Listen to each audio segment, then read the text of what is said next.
REITs provide investors with a low risk and liquid opportunity to invest in real estate, which is a long-term asset class.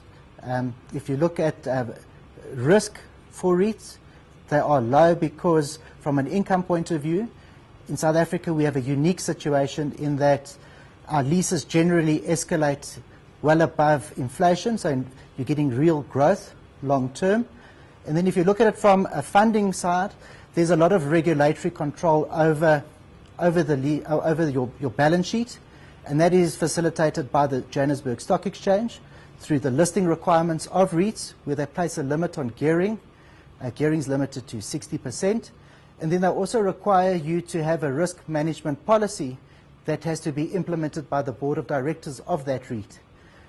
A big component of the risk management policy is around controlling interest rates, whereby you have to fix your interest rates for long periods of time, and most listed REITs are between 75 to 100% fixed at any point in time in terms of interest rate exposure.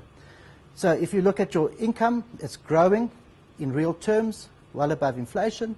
And if you look at your funding, it is contained in terms of exposure to the vagaries of interest rate cycles through your risk management policy.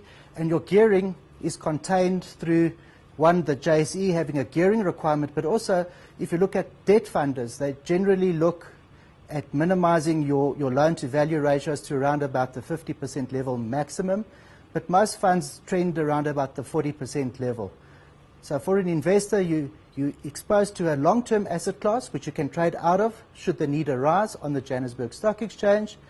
And then you have the added protection that if you are a long-term holder, you will have a growing investment at very low risk.